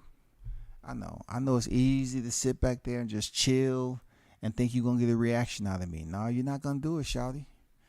You're not going to do it. You taking 7 years? He fought Thomas DeLorme back in 2015, brother. No, don't nobody care about that shit. What Boots Ennis did in 1 round. Don't nobody care about that. Don't nobody care about that at all. Just like they didn't care about Devin Haney going 9 rounds with Mason Menard and Teofimo Lopez knocking him out in 1 round. Don't nobody care about that. You think they're going to... if that's the case, bro, I will say this. Just think about how Teofimo Lopez stopped Richard Comey in 2 rounds. But Vasil Lomachenko is about, he went in there with Richard Comey for the entire distance. But yet Devin Haney, if he fight Lomachenko, what is it going to be then? Who are we comparing him to? Who are we going to compare what Devin Haney's supposed to do? Does he supposed to go in there and do what again? Does he supposed to earn a knockdown like Linares? What are we supposed to compare him to? Ain't nobody worrying about that first round stoppage. That's just like goddamn taking away Bud credit because Isak Cruz went in there and stopped freaking Jokic Gamboa. Come on, man. Y'all gonna say he was washed up, but yet you want to give Thomas DeLorme credit for going in there and being in his prime when he got stopped with boots? Bro, it makes no sense to me, bro. It makes no sense in Easter, 4th of July, goddamn Halloween, Thanksgiving. It don't make any sense, shawty. So Bud knocked him out in 6. Stantionis went 12, but Boots goes in and does it in round 1. That's a reason for people wanting to see Bud. Like I said before, I know if anybody read the headlines, they say they pretty much came up with a pill to reverse aging. You know what I'm saying? They didn't say this shit was being manufactured as we speak, right? And also they never put it out there that anti-aging pill was available for anyone and everyone over the counter. So being that we know it's not in existence, and we know that Thomas Delorme didn't take that shit before walking in there with Boots Ennis, we can say without any compunction that Delorme was over the hill. It don't matter who he beats. We keep the same energy. Because that triangle theory, you might well leave that shit in the Bermuda Triangle.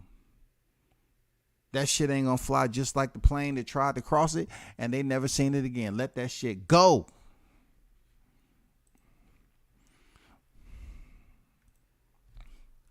I can't do it, Andrew.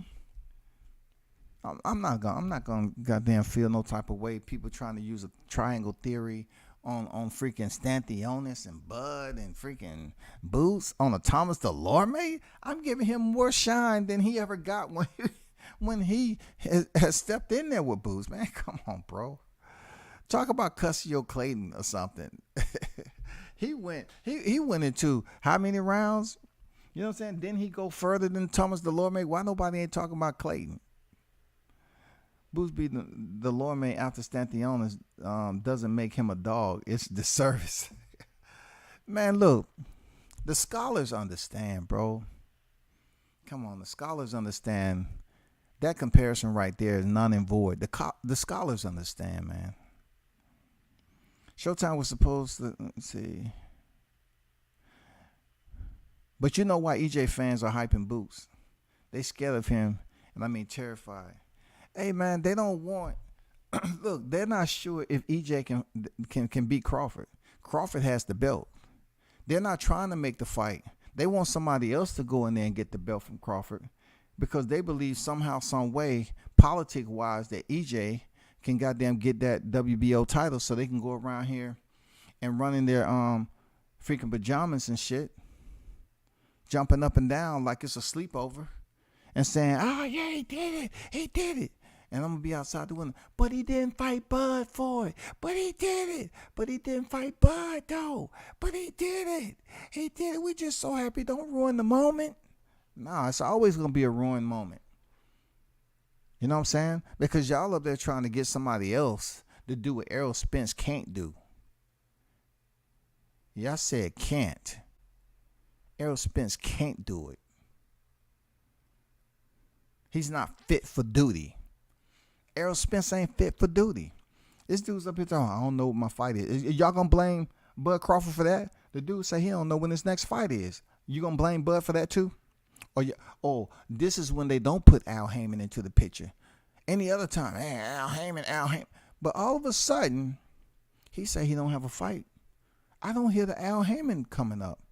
They still talking about, well, Bud walked away from the fight. Bud walked away from the fight. Goddamn it, Bud walked away from the fight.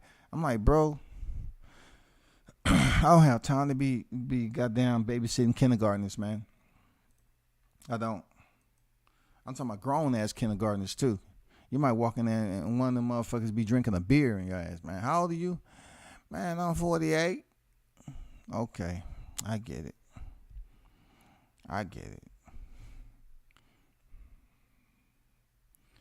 Man, I'm not entertaining that no more. I'm not doing it, Blunts. That's not even part of my topic. My topic is Boots Ennis, Bud Crawford. Thomas Delorme has nothing to do with that. Nothing at all. That has no debate to it at all. Shout out to Jamal Neasy on deck. Salute WCS. Salute to the chat. Salute to you. Neasy on deck, man. So let me tell you this, Blunt. Let me tell you this. So if I need to get my shit off, right? And the chat is picking up,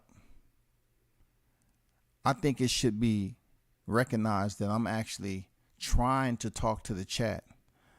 Some channels don't recognize the chat unless you do a super chat. I'm trying to get to the chat. I'm not going to abandon what I was talking about earlier to get my point off to go through the chat. I salute everyone that's in the chat, dropping chats and putting their input and interacting. I always been like that. But as the channel picks up, I'm not going to be able to stay on task with all the chats. And I'm still going through the chats. I'm not going to read every last one of them, but I'm going through them.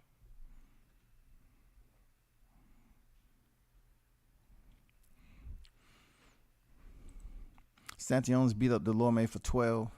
Then they threw Delorme in with another full-pledged welterweight after a loss. Boots did what he was supposed to do, finish off the now be journeyman. Talk your shit, Joan, man. Talk that, man. Come on, dog. Come on, man. Talk your shit, dog. I'm telling you, man. Talk that shit, bro. Spot on with that. Al Heyman gonna do what's best for Al Heyman. The same way all humans do what's best for themselves. As the opportunity is there, these fights need to fight each other. And I think Boots is tough. If Al's gonna do what's best for Al Heyman, then how's that looking out for the fighters? If we're the consumers, who's looking out for us? If we are looking at someone who's on a pay-per-view scale, don't we supposed to get some type of you know what I'm saying? Exposure? Shouldn't we be taking in consideration if we're purchasing the pay-per-view? If you're not willing to cater to the consumers and it's all about Al looking out for himself, then what are we talking about? We ain't talking about anything. Just wait and see what Al want to do. We ain't talking about shit. If the consumers who's supposed to pay for the fight, then what are we talking about if it's all about Al? It don't make no sense. It makes no sense at all to me that it's just all about him. Nobody said Boots wasn't tough. Y'all ever hear me say Boots wasn't tough? I said his resume sucks. That's what I said. His resume sucks. He may be undefeated, but what's the difference between him and David Avanesian, who they discredit and talk about? Boots have not fought anybody. Anybody of high recognition to be placed in the conversation with these champs.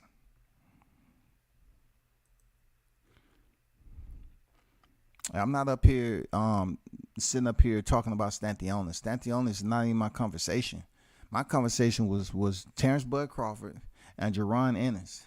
And all I was saying is, if he can't get Spence, let's see him fight Boots. The man called out Mell Charlo at 54. He said, I'm the best fighter in the world. Who do y'all think I am? I know you heard that. I know you heard Terrence Crawford say, I'm the best fighter in the world. Who you think I am? Who y'all think I am?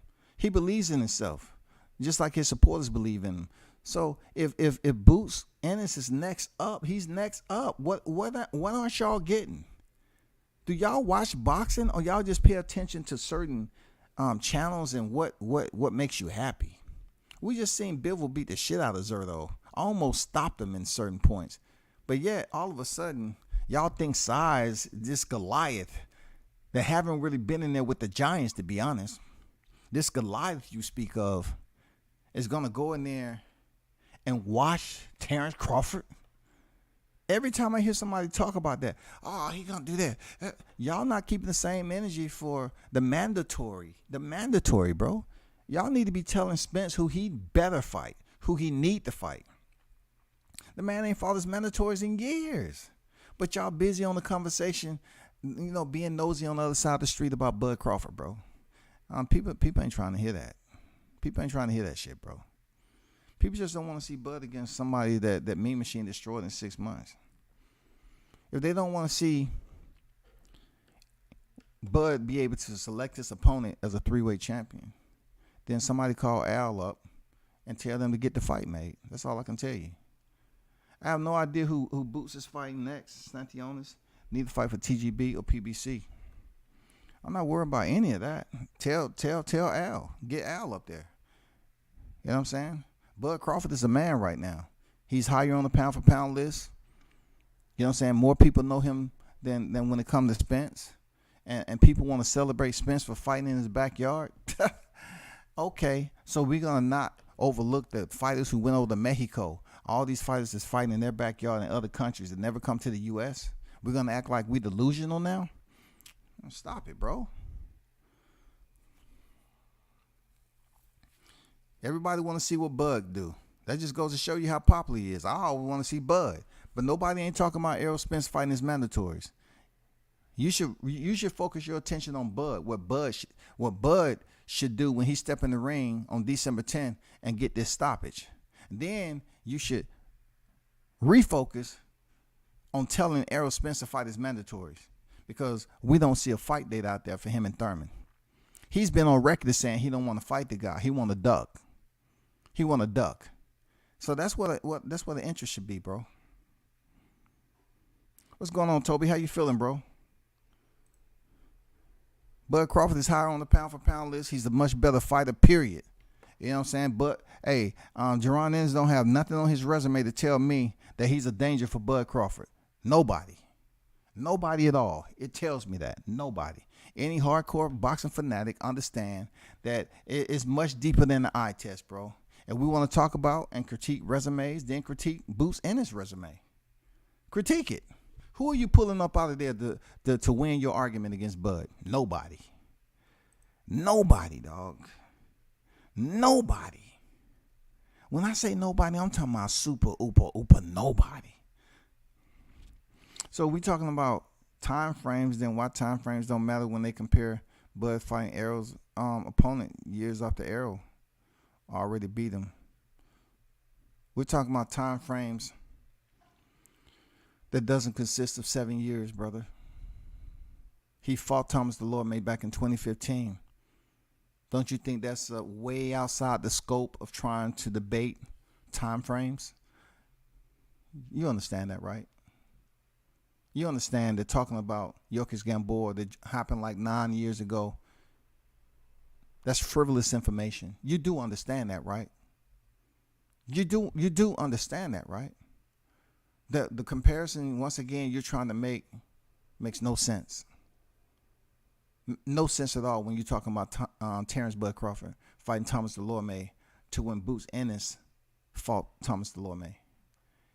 In no comparison whatsoever. You know, if we're sitting up here looking at, let's just say 7 years. 7 years. So if you're 25 years old and in 7 years you be 32, is your body going to feel different? Absolutely. If you're 35, 7 years from then, you know what I'm saying, you're going to be 42. Is your body going to feel different? Sure enough. We're talking about outside the ring. We're talking about not taking punishment. You know what I'm saying? So when you're 45 and you turn 52, do you think your body's going to feel different? Hell yeah. Hell yeah, it is. So only you want these people that's listening in, you want them to believe that only when it comes to a boxing narrative within the YTC, that 7 to 10 years don't matter when it comes to the physical anatomy. That's what you're trying to explain to the people now. Are you just trying to explain to the people that time stops in boxing? The punishment that you see from gloves connecting with the head, not so much. It doesn't mean they're getting punished that bad. It's not that bad. No, because the gloves are there to protect the fighter's hand, and it has cushion in it. You know what I'm saying? It has padding in there. So that, you know what I'm saying, it's not too much going on. And then you ask them about the slur of speech and pugilistica, and they can't tell you anything about pugilistica. And then you say, okay, forget pugilistica. What about dementia? I don't know anything about dementia. You know what I'm saying? What about it? What type of virus is that? They can't tell you anything about dementia. But they sit up here and act like they can dip back into history for several years and act like fighters don't change. They do change. They're taking punishment. Every fighter is different. Every fighter is different.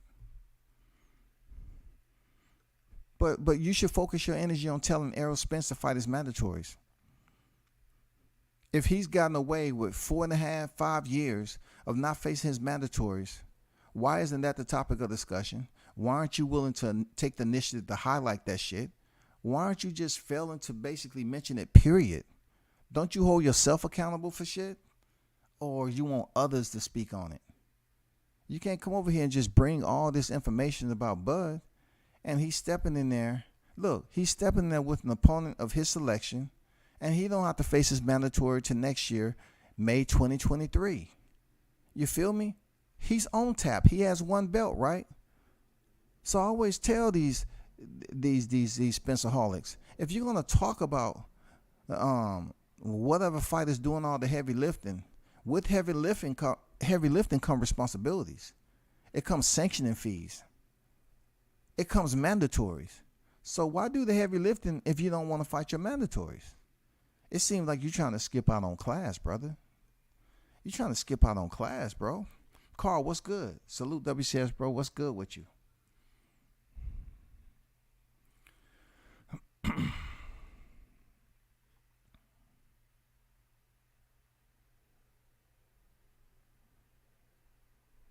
Okay, if you say so.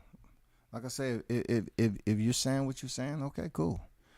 Like I said, this is about Terrence Bud Crawford, Jaron Ennis. If people talking about Jaron Ennis is ready, but guess what? Terrence Crawford is a WBO. They say they put in a request for the IBF to order the IBF. Do Terrence Crawford has the IBF belt? No, he does not. So really focus on the topic. That's what I asked of y'all. Just stay on topic. Stay on topic. That's all. Just stay on topic, man. Stay on topic. Did Bozy Ennis them say that they will fight Terrence if they had a chance? Or did you hear them say, well, we requested for the IBF. Hey, what has anybody heard anything else on that request? Has anybody seen some paperwork? Did anybody see the term sheet? They say they petition or they request the IBF to mandate the order for the his mandatory with Spence. I think our entire focus closing out 2022 and brushing elbows with 23 is that the Spencerholics, to include Blunts, y'all need to get together and find out when is his next fight date, first of all, and then try to find out if he gonna fight his mandatory. You have all those belts, but you're being forced. They had to order. You haven't faced your mandatories. So I think that should be the topic of discussion. Modern King Boxing, salute. What's good? That should be your topic. That should be on your bucket list, bro. Boots won't fight Bud. Not for at least another 20 fights. Hey, man. They sitting up here talking about Jaron Ennis like he has those pictures, those pictures, those names, those numbers on his resume to qualify him to face Bud Crawford. And then they think people don't really listen to what be going on and what's being said out here at the YTC. Y'all need to definitely drink some coffee so you can get shit popping, so your recall memory can activate. Because y'all come over here with these damn ex parte narratives, bro. With ignis fatuus. Look it up. Ignis fatuus information. Y'all believe internally Boots is qualified per the ranking system to go in there and beat Terrence Crawford. And you have every right to believe whatever you believe. But I always say you have the right. You have the right to be absolutely wrong. I said it time and time again. You have the right to be absolutely wrong. Boots Ennis ain't did shit to say he's going to go in there and watch Terrence Bud Crawford or Errol Spence Jr. or Keith Thurman. Nobody. Cussio Clayton ain't it. Delorme ain't it. Sergey's not even in welterweight division no more. Who on his resume, bro? Man, Bozy, they smart, bro. They smart. They know what Crawford is. They smart, bro. They smart as shit, bro. Real talk, they smart. They've been in the game for a long time. Much respect to them. They smart individuals, bro. Salute heavy as the head, wears the crown. Bud gets constant hate because he's the real king. Talk that, man. Talk that. You know what I'm saying? Heavy is the head who wear the crown. Let them know, shawty. Let them know. I keep it in the holster. I keep it, man. I tell you who the hottest topic on the YTC is. Terrence Bud Crawford. I try to tell y'all. Heavy is the head, bro. You know what I'm saying? Heavy is the head. You know, I just keep putting it out there. For real. But hey.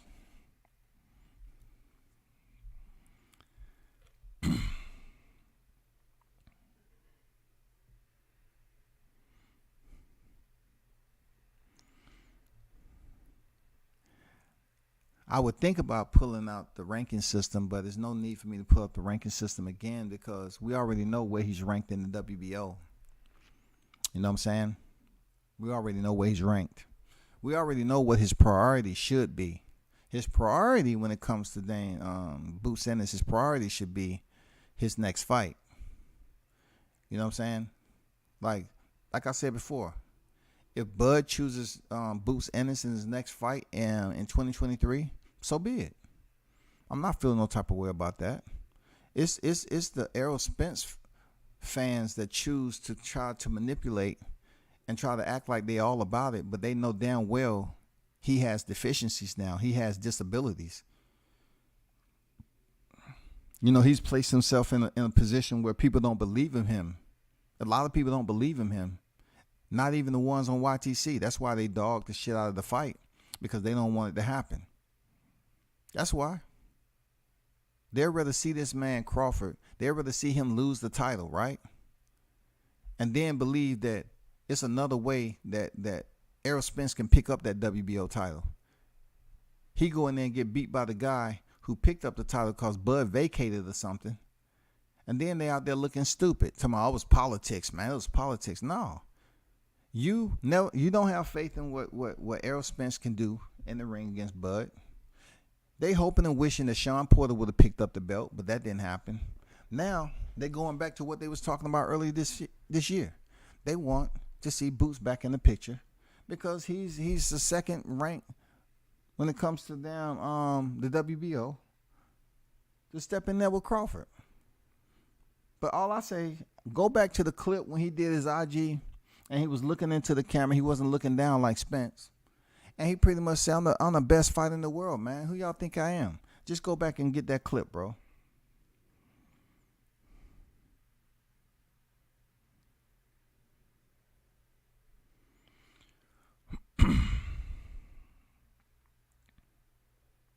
Shout out to Warren on deck, man. You rarely find people in here jumping. I read the information, but thanks for dropping that info, brother. He said legendary MMA superstar Chris Cyborg. Shout out to Cyborg. God damn it. A legendary mixed martial artist, Muay Thai, MMA, will be making her return to the boxing ring on December 10th when she battles Gabrielle Holloway on the Terrence Crawford versus David Avenesian BLK Prime pay-per-view. I appreciate that information, brother. Real talk. Shout out to them fighters, man. Real talk. Shout out to Chris Cyborg switching over, man. Got out of the UFC. I try to tell people that the way she fought Amanda Nunes, she didn't want to damn retain her belt. She was up out of there. Look at her now. She seems so much more happier outside the UFC. He petitioned for Spence. He may not feel he's ready for Bud himself. I think he'll take the fight if given, but he definitely don't seem to be chasing that shit down. Chase all you want. Have him chase all you want. But we know, once again, let me ask you this. Have Spence fought his mandatories in the last 4.5 years? It seems like that's like no English. ¿Entiendes, amigo? Come on, Mila. Look, goddamn, has he fought his mandatories in the last 4.5 years, bro? Y'all seem to be silent on that, bro. Shout out to Mad Dog on deck. Boots won't fight Bud, bro. That's like tying a career-end noose around your neck. Hey, man. I always say this about the fighters. I don't mind them feeling, they supposed to feel a certain way about themselves. That's just the way I competed too. Like all the extreme events I did, man. If I feel like I wasn't the best, I need to find out how to become the best at something. But I don't blame Jaron Ennis or his father, anybody on his team talking highly of the guy. That's not what type of energy I'm on. I'm not. I'm just saying nobody on your resume completes me to say that you're ready for Bud Crawford. Just thought people saying that, oh, he can switch hit and he can box. He's supposed to know how to box. But it's up to Crawford. It's up to Crawford to go in here and make the necessary adjustments. Just like it's going to be up to Jaron Ennis to make the necessary adjustments. It's not going to be no walk in the fucking park. So people can speak as they speak. It doesn't mean there's any truth. You know what I'm saying? It doesn't mean there's any truth to the words. They can speak how they speak. Okay, cool. That doesn't mean anything.